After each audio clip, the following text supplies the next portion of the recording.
Les fans de Top Chef le reconnaîtront peut-être. Ce lundi 23 janvier 2023, dans la meilleure boulangerie de France, un ancien candidat du concours de M6 va tenter sa chance. Il s'agit de Étienne Genet, vu dans la saison 5 du programme. CST parti pour une nouvelle semaine en vadrouille sur les routes de France pour Norbert Tarrer, Bruno Cormeret et Noémie Onia. Cette semaine, le trio de jurés de la meilleure boulangerie de France prend la direction de la région Provence-Alpes-Côte d'Azur. CST dans les Bouches-du-Rhône que le joyeux trio débute son périple gourmand ce lundi 20 janvier. L'occasion de quelques retrouvailles riches en émotions. Ainsi Norbert Tarrer rejoint Pierre Rago, vainqueur de la finale régionale en 2016.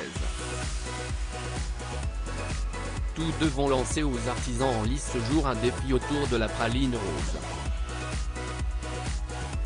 De quoi donner quelques sueurs froides à Sylvain et Julien, deux frères à la tête d'une boutique à Istres, ainsi qu'à Étienne, installé pour sa part à Marseille.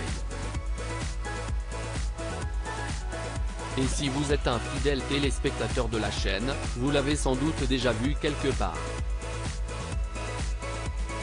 Étienne Genet, de Top Chef à la meilleure boulangerie de France, improbable mais vrai, Noémie Onia a déjà croisé la route d'Étienne Genet il y a 9 ans.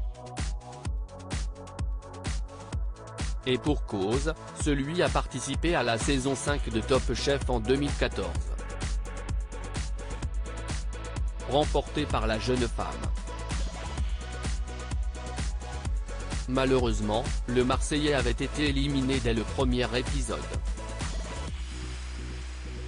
Un triste sort qui lui a rappelé un autre mauvais souvenir puisque l'année précédente, il avait déjà tenté sa chance au concours culinaire et s'était vu également coupé en plein élan dès les premières épreuves.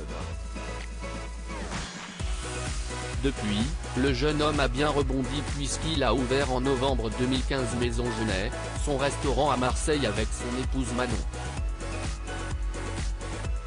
L'idée me trottait en tête depuis toujours. 6 ans plus tard, le couple inaugure sa boulangerie, Farinette, dans un local attenant à leur restaurant.